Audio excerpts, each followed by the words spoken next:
Hello everyone, Max here with Fiction Rant to basically give you some insight into why I even created this whole channel. Also, there's a coffee link in the description if you want to support the channel. But yeah, so for a long time, I've always loved sci-fi, fantasy, all that kind of stuff, and I've always just enjoyed doing the playground matchups of who would win, you know, the Incredible Hulk or Iron Man or whoever happens to be. Star Trek versus Star Wars has always been the iconic matchup. You know, it goes back almost 50 years now. And I was always kind of driven a bit nuts by how content creators actually handled doing the comparison because, yeah, they'd basically just be like, all right, I like this one better or I'm more familiar with it. So therefore that side wins because I might have presented a bunch of really compelling information on both sides, but I just kind of ignore part of that information because my side, I just have a vibe that my side would win.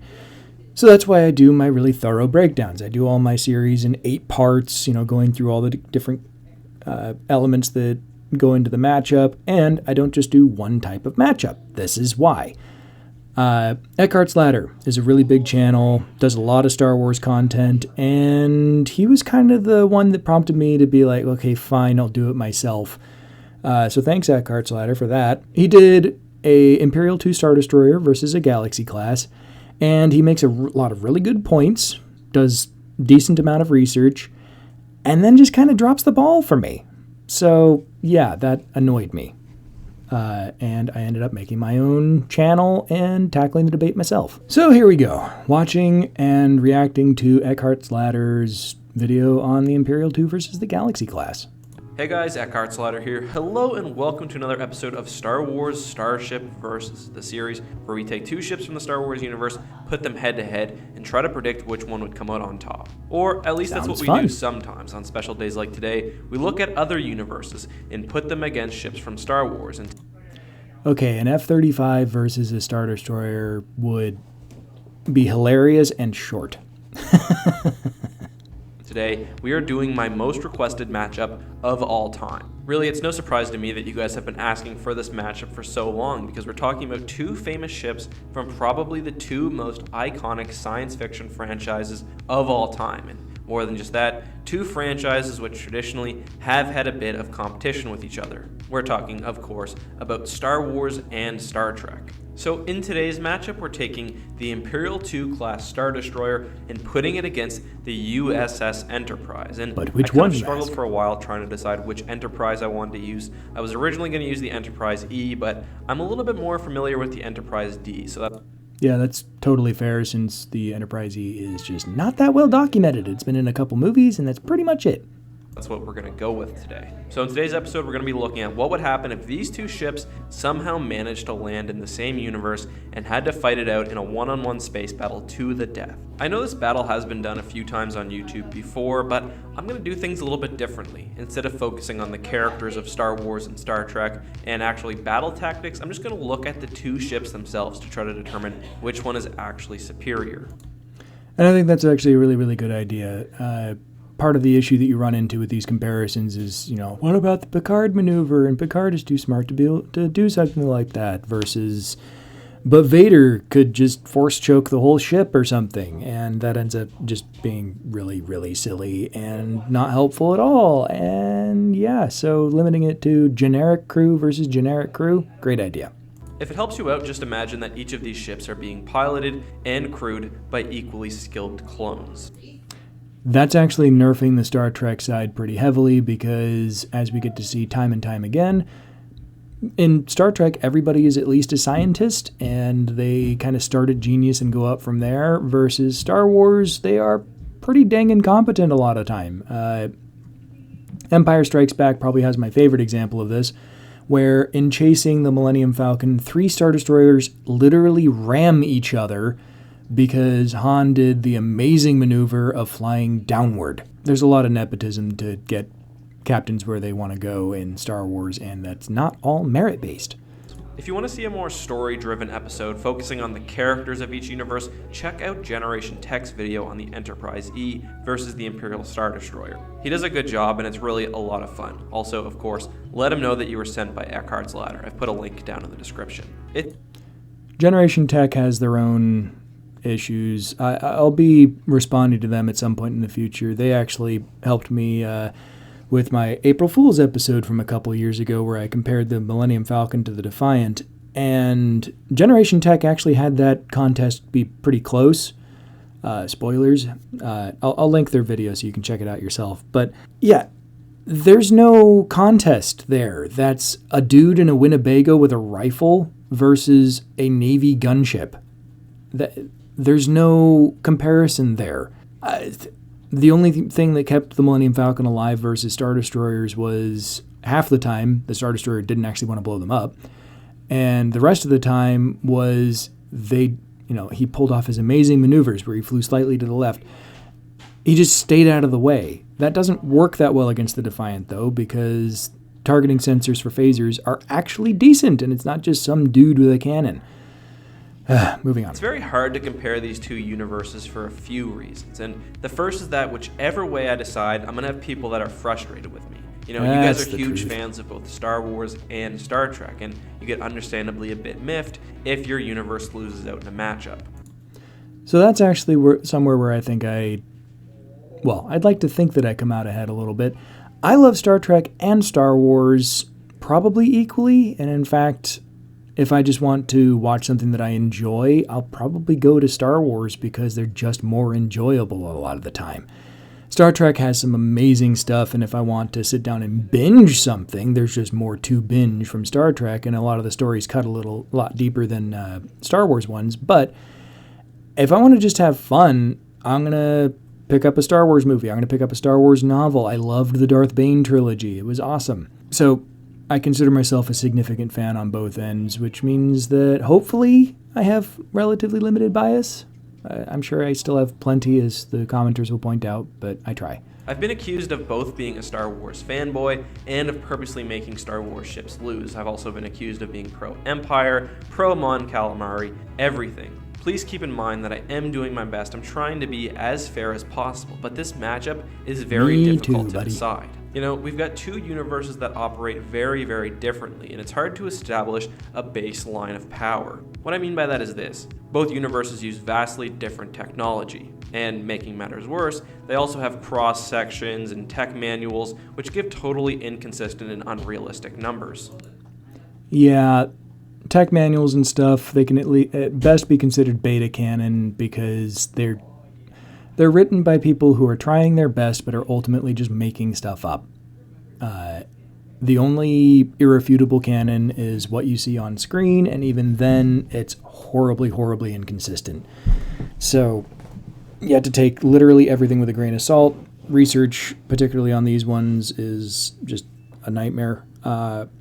With more modern series, you're actually helped out by the fact that the fans are so rabid about catching details and inconsistencies and stuff. So, like, if you see numbers if you see equations on a chalkboard in some show, those were actually gone through by a mathematician to make sure that they at least make sense. They don't have to actually do anything, but the equation has to actually make sense because fans will go through and check it and give the showrunners crap about it. Star Trek in particular also changes the power of its weapons or its shields or just its technology generally, depending on the plot situation it's in. But that's completely understandable. I mean, it's a TV show. Things need to be done for dramatic effect. I guess what I'm trying to say is this. Both universes use completely different technology, so it's actually really difficult to predict how one ship would react to the weaponry and the shielding of the other ships. That's actually something that a commenter pointed out, and I really like, is that in Star Trek, everything is cutting edge, everything is hyper advanced, and they're still working out the bugs, they're still recombining it in new and interesting ways. Let's use our deflector dish to emit MacGuffin particles to do such and such, whatever it happens to be. Star Wars, on the other hand, is very lived in. You don't have anybody talking about hyperdrive engineering physics or anything like that because everyone has had hyperdrives for literally thousands of years. It's not this cutting edge tech anymore. It's what you would take down to the diesel mechanic and have him patch up because something went wrong. You can literally buy a hyperdrive from a junkyard and plug it into your ship and it works fine. Very lived in, very accessible technology, but not necessarily that's not necessarily a super good thing, but it does mean that just everyone has it. Nonetheless, I will try my best. I will say that I'm not going to be using fan calculations from either StarDestroyer.net or other forums. I've just found that generally they are ridiculously biased and they make really questionable assumptions based on very limited data. As science fiction fans, there needs to be a recognition that when we watch a TV show or a movie, things are done for dramatic effect, and they don't necessarily always portray the true power of these vessels. So with all that being said, I'm going to compare these ships in two categories. Usually I do three, but because today's matchup is kind of weird, I'm going to keep it to two. The first category is weaponry and shielding, and basically the question there is, how can these ships actually harm each other? Then I'll also be looking at intangibles, so anything that's not strictly a weapon or anything that's not strictly a shield. So figuring out, can these weapons actually damage the enemy shields, damage their armor? Super important. If you can't actually damage your enemy, you cannot win. Period. Let's start with the first section, and the question that I think we're really asking here is one of these universes vastly overpowered or somehow different than the other one, such that its weaponry will be completely effective and the weaponry of the other universe will be non-effective? The first thing I want to briefly mention is a line from the episode The Outrageous Okana from Star Trek The Next Generation. In that episode, after encountering a small freighter, Captain Picard says lasers can't even penetrate our navigation shields. Don't they know that? This has long been held up by Star Trek fans as proof that the weaponry and the shielding in the Star Trek universe is superior to that in the Star Wars universe. Well, I don't really buy this. For one, just because one type of laser weapon would not have been effective against the Enterprise's shields does not mean that all laser weapon will not be. We know that Star Trek weapons are based on subatomic particles, so that laser weaponry development most likely stagnated. That's probably where the quote comes from. Further to this point, we also see a Borg cube do serious damage to the Enterprise with a cutting beam, which is itself a laser-based weapon. Further to me, I think it's also pretty unclear whether Star Wars lasers are actually lasers in a scientific sense. Some people claim that they're definitely not, and go so far to say that they're definitely superheated plasma, not laser.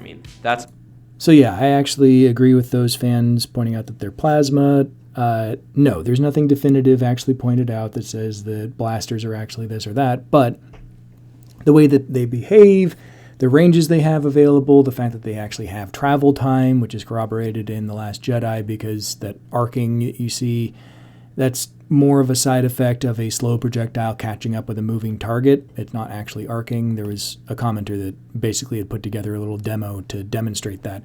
But what that means is that the travel time is slow enough you actually can see it arc like that, which means they're not traveling at light, which means they're not lasers. That said, yeah, a sufficiently powerful laser would probably work just fine against the Enterprise. Also, not all lasers are on the same spectrum or wavelength.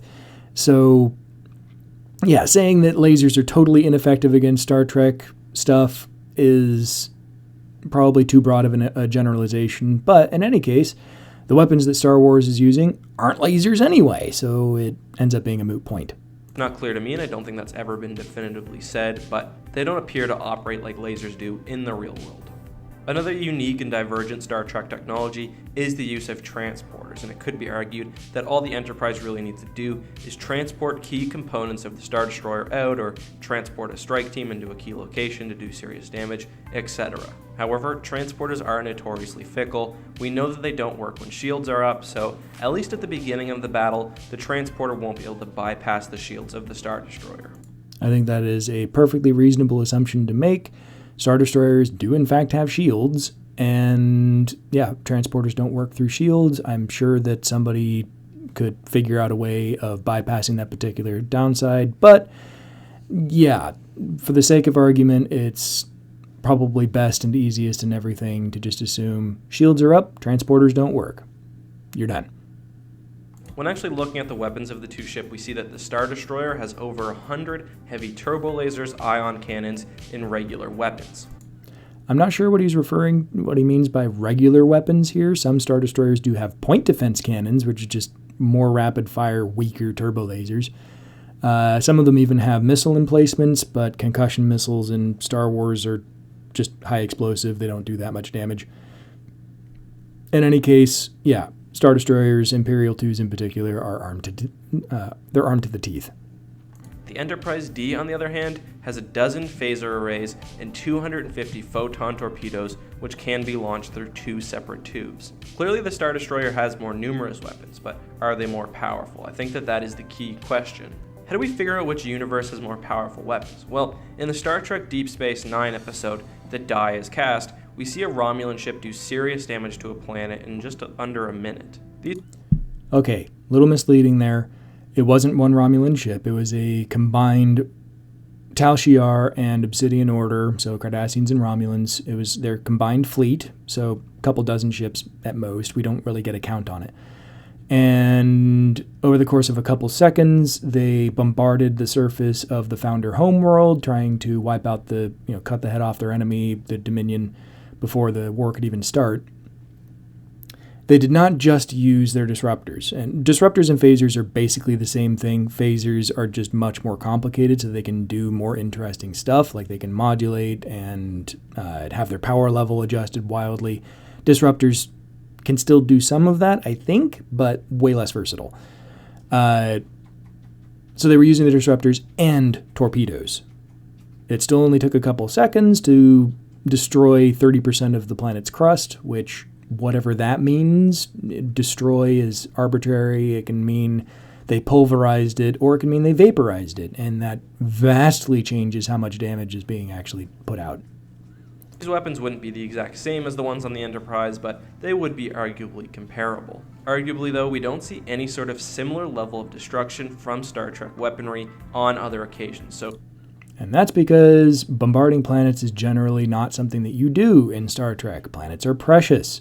There's a couple significant exceptions. The Die is Cast is a great one, and the Xindi superweapon to try to take out Earth is another one.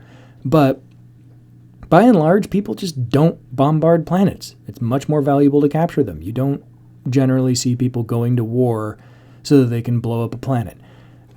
Also, a lot of planets have planetary shielding and, garrisons and stuff. So actually being able to bombard the planet is very, very difficult to even attempt. And most factions aren't inclined to even attempt it. Even the Borg don't want to bombard planets. They want to capture them. Perhaps this is an outlier, and I don't think I really take it as being completely indicative of the weaponry power. However, I will say we do also know that Starfleet has an Order 24, which is the orbital bombardment of a planet such that all life is destroyed. We've seen this threatened a couple of times, both in the original series, once when a character was insane, and once when a character was bluffing, but it's not actually clear to me if this is actually doable by a single ship. Similarly, various Star Wars works when talking about base. Yeah, so probably could be done. Glassing a planet could probably be done by one ship on either side. The question is, how long would that take? The fact that a couple dozen ships were able to destroy 30% of a planet's crust in seconds indicates that Star Trek would probably be able to do it much faster than Star Wars. You can even see in this picture here that they're drifting along while bombarding stuff. Their coverage, even underneath the Star Destroyer, isn't that great. And they'd have to basically do passes like a Roomba all over the planet to try to do that. Yeah, it would take months, probably, for, days to months for a Star Destroyer to do the same thing that would probably take a few hours to a day for a Star Trek ship. Delta Zeros argue that a Star Destroyer could do serious damage to a planet from space in a very quick time. But again, we never really see it, and to me, it's all just speculation. To me, the feats aren't really there to outright say that one set of weaponry is more powerful than the other. So I think it might be helpful to look at the two universes generally to see if we can establish some sort of baseline power based on their technology. So, which universe is more technologically advanced? On Star Wars' side, the first thing we can point to is hyperspace. Hyperspace is much faster than Star Trek's warp. I mean, instead of taking a decade to go across the galaxy, you can do so in days to weeks. Arguably, Star Wars is also much more industrialized. We see that the Galactic Empire at one point was able to control, at a least semi-effective basis, millions to billions of planets.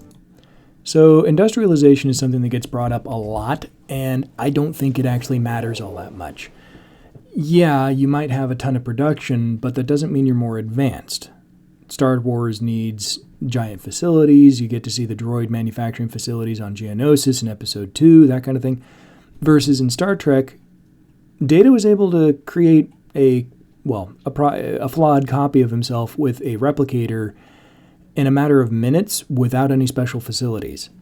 Replicators are amazing. Why would you build gigantic production facilities when you can just make a replicator? It's kind of like our industrial capacity in the United States is not nearly what it was in during World War II when we were just pumping out tons and tons of material. You won't find anybody claiming that we're less advanced today than we were during World War II. Such a claim would be ridiculous, but we don't have the industrial capacity. Those have nothing to do with each other. The Empire also made serious progress on the second Death Star in mere months, and also showed an ability to construct other large projects like superstar destroyers and other superweapons. However, Star Trek also has very, very impressive technology. I mean, they have holodecks, food replicators, and transporters. Things we don't really see in the Star Wars universe, at least not within the Empire. We also see that both universes have the ability to create very advanced robotics. I mean, take Data and put him against IG-88. It's hard to say which one is smarter or more effective. They're just very different. So that's an interesting one where... Both universes also have examples. examples. Let me give you a nice thing to look at. IG-88 would probably beat Data in a straight-up fight. If Data knew that there was a threat and went in prepared, then he'd probably take the win in that case because Data is almost definitely smarter than IG-88. But you also get into the issue that there's more than one droid like IG-88 in Star Wars, and there is only one Data. So Data might win that battle, but he has to win every time, and the Star Wars droids only have to win once. Weapons that are able to completely destroy a planet or do even more damage. It's really hard to separate these two universes, but I am going to give the technological edge, albeit only very, very slightly, like just a sliver, to the Star Wars universe. So here's where he starts to lose me. That's a ridiculous claim to make, even based on what he just said. In Star Trek, you're talking about matter-energy conversion for holodecks, transporters, and replicators. You're talking about, even just look at this screenshot here of dudes working in a targeting room. They had to get all these processes together, these gigantic computers, to be able to target a planet. And the Death Star 1 actually had a margin of error of multiple kilometers. It couldn't target capital ships, unlike the Death Star 2, which had upgraded sensors. So they needed all that effort to just target a planet like that, versus Mr. Worf target their weapons array is tap, tap, we're done on his screen there. The computers in Star Trek are way more advanced than anything in Star Wars. The only edge that Star Wars has over Star Trek, at least technologically, is their hyperdrives, which is a significant advantage, don't let me downplay it, but that's not something that they've innovated on significantly in literally thousands of years, and it's more just we came at this problem a different way. Hyperdrives, you're not actually getting relativistic speed, anything like that. They've figured out how to basically jump to another dimension, travel through it for a while, and then get out again, and they can do that hyper fast. Star Trek developed warp drive, and they invested a lot of time and energy into developing warp drive. If they had first come out with transwarp or the friggin' spore drive first, then it would all be flipped on its head. That doesn't mean the particular nature of their faster than light travel doesn't really tell you all that much about how technologically advanced they are. All it tells you is this is the pathway they went down. You have to look at everything together. And for everything else, Star Trek is far more advanced than Star Wars. Heck, look at their weapons. You can have a phaser that is the size of a key fob that can vaporize somebody, and in Star Wars, blasters can't do nearly that kind of damage, and the only weapons that can are disruptors, which require cartridges. So, yeah, no comparison technologically, and it's not in the way he's saying. Because I think the Empire has shown a use in both their science and their engineering of higher levels of energy. Okay, the higher levels of energy thing is also kind of ridiculous because you're basing that on, we built a battle station the size of a moon and we're able to blow up a planet with it. Yeah, well, in Star Trek, they came up with the Genesis torpedo, which was able to create a planet out of a nebula, and it's the size of a dude. Or in Generations, Dr. Soren came up with the trilithium torpedo, which he basically built in his garage, and it could take out stars. Nobody needed to build something the size of a moon to do this, and ultimately building something that big to be able to do something that insignificant is a huge waste of resources, as demonstrated by the fact that some dudes in X-Wings managed to take it out. Yeah, the level of power isn't as impressive if you have to dump that much energy into that much time and resources into actually generating that power. So let's now talk about intangibles, and there are quite a few things that I would like to very briefly touch on. The first is speed. I think it's very clear that the Enterprise would, at least relativistically, move faster than the Star Destroyer. Some people argue that it can also do damage to the Star Destroyer well in warp speed, such that it would be impossible for the Star Destroyer to actually hit it. I'm not an expert on this. I'm not convinced that it would be possible, and I'm not going to allow it for this matchup. Totally fair. Strafing run attacks haven't really been done in Star Trek, but they should be totally possible because photon torpedoes are designed to operate at warp. In terms of sublight speed, it's really hard to say which is actually faster because we don't really have any good reference points for especially something big like the Galaxy class, which is relatively sluggish. You can say that Star Destroyers are slow, but that's compared to things like fighters, which have to be really, really fast. And like the Galaxy class is also slower than the Defiant at sublight. So that one's kind of a wash. That said, let's just assume that the Star Destroyer is twice as fast as the Galaxy class at sublight speed. It doesn't matter because warp drive can be used very easily in short hops. Let's go 1 light minute that way is really easy. Doing the same thing with hyperdrive is really, really, really difficult, and the only guy that actually managed to do it is Thrawn. So, yeah, the tactical mobility for Star Trek is way better. Star Trek sensors also are vastly, at least apparently, more advanced than those in the Star Wars universe. Yeah, apparently being, obviously. In Star Trek, you get multiple instances of, hey, beam up this specific person who is on a planet, and you can tell who they are because their DNA reads as human from space. They can do stuff like that. Versus Star Wars, they had to wheel a sensor suite the size of a refrigerator into the Millennium Falcon to try to find somebody who was hiding underneath the floorboards, despite the fact that the whole Death Star had just captured them. And if anything's going to have a sophisticated sensor suite, it's the freaking Death Star. Yeah, Star Wars sensors are kind of a joke. That kind of comes also from the scientific nature of the Enterprise. So that will certainly give that ship an advantage, although I don't think that they will be advanced enough to somehow disable or shoot through the Star Destroyer's shields. I think that they totally could, but for the sake of comparison, just ignore that element. Yeah, you could have somebody that figures out, okay, here's the exact frequency that the Star Destroyer's shields are operating on, and let's penetrate those and ignore their shields entirely. However, that gets into the, what about this? What about that kind of comparison? And I think it just ends up being really unproductive. Just assume that the weapons and shields operate as designed and go from there. Don't introduce a bunch of extra X factor elements that invalidate one advantage or the other, because that just gets into a mess. Another thing that we could consider is firing range, but I don't really think it's been explicitly stated how far away Star Wars ships typically are in a battle. I will say, though, that it seems like Star Trek ships are more effective from far away.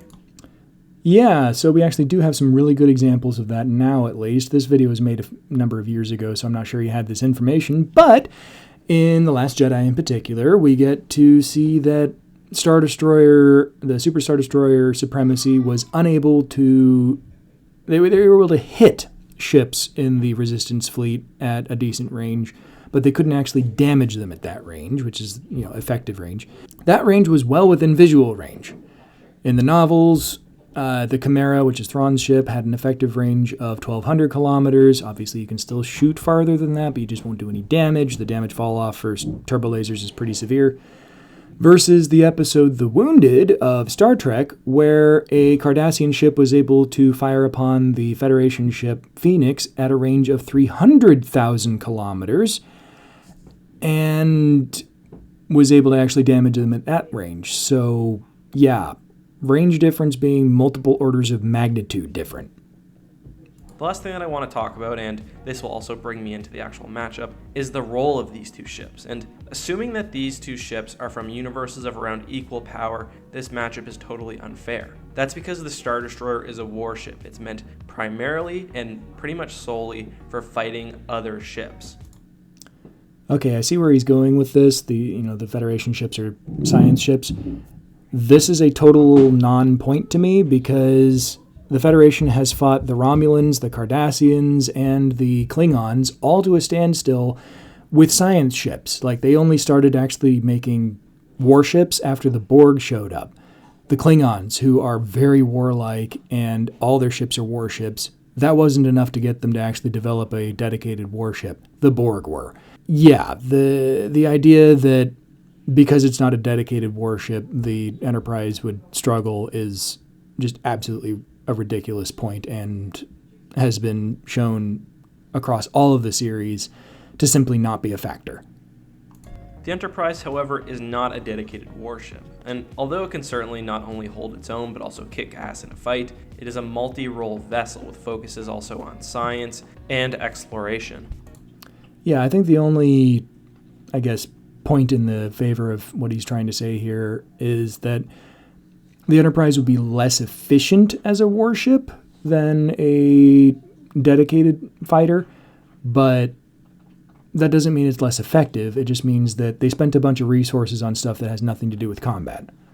This, I think, brings me to my decision. The Enterprise D is only half the size of a Star Destroyer and, in my mind, is not as optimized for direct battle. That wouldn't have necessarily been fatal if there was something within the Star Trek universe that indicated to me that it would still be able to take on the Star Destroyer, but I just don't really think that there is anything. Even without looking at some of the more exaggerated or ridiculous parts of the expanded universe, or having to resort to fan calculations, I think it's clear that the Star Wars universe deals with very high levels of energy. I will say that technology in the Star Trek universe does have a sort of nice precision to it, but that doesn't mean I'm convinced that it's more powerful. So this is what I think. Yeah, so let's go ahead and just assume that every phaser is equivalent in power to a single turbo laser. That would mean that getting close, the Enterprise would absolutely just get shredded by the hundreds of guns that are on a Star Destroyer. However, as he points out with the precision thing, first off, the guns for Star Destroyers are manually targeted, so hitting anything precisely is really difficult, and you kind of have to just get lucky.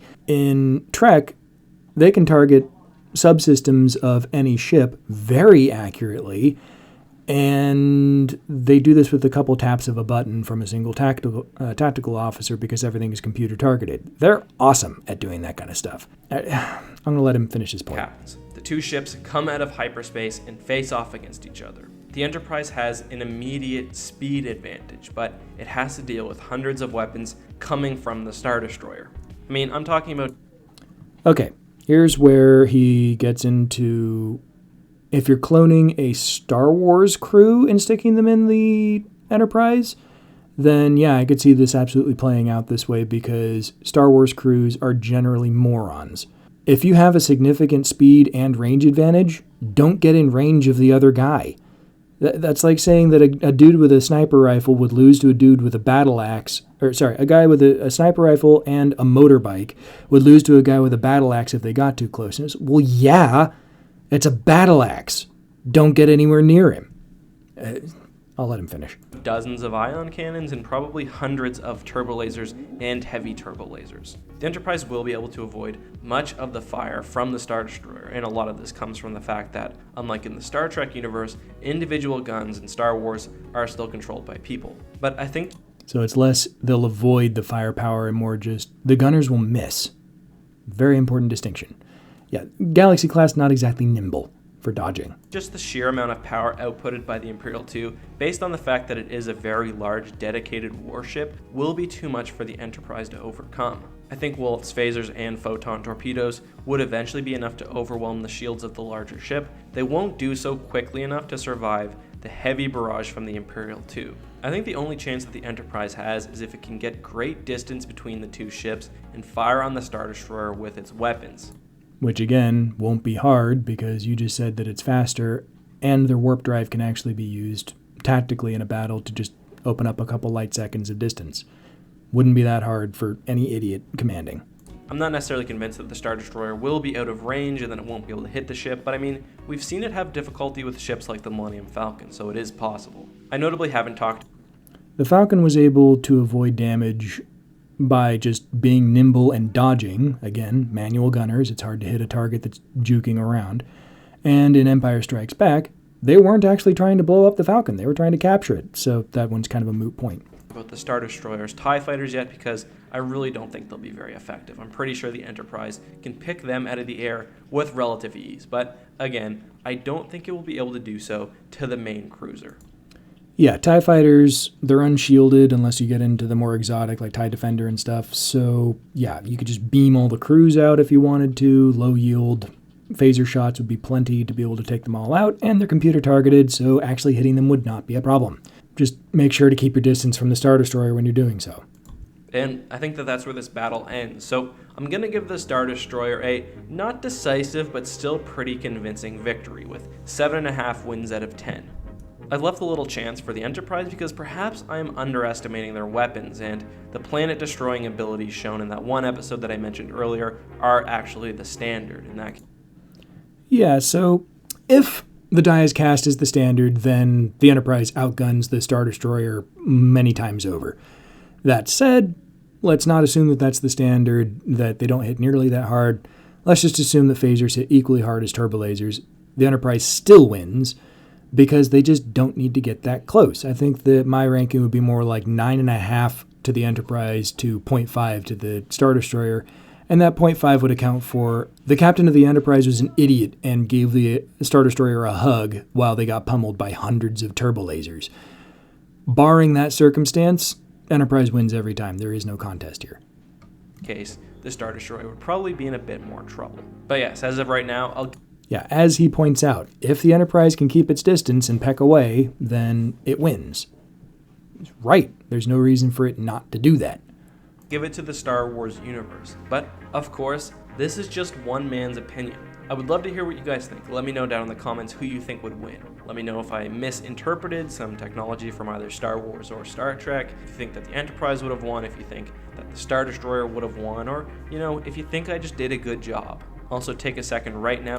I do think he did a good job, but I think that he basically brought up a bunch of really, really important evidence and then proceeded to ignore his own evidence. He said himself that the Enterprise has a range and speed advantage. That means they win. If you can stay out of range of your enemy's guns while still being able to shoot them, you win. Period. Period, assuming that your guns are still capable of inflicting damage on each other. That's the caveat there.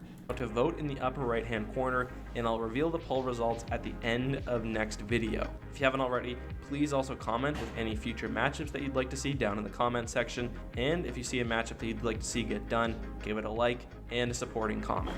If you'd like to get further involved in the community, you can also follow me on Twitter, donate to my GoFundMe page, but only if you really have the extra money because I met my initial goals, and follow me on Twitter, join the Discord. I don't know which one I already said. Anyways, thank you for watching, guys. As always, may the Force be with you. I'm glad his channel's doing so well. Oh my gosh. People vastly overestimate the amount of damage that the U.S. military can do. I don't think they would get through the Star Destroyer shields.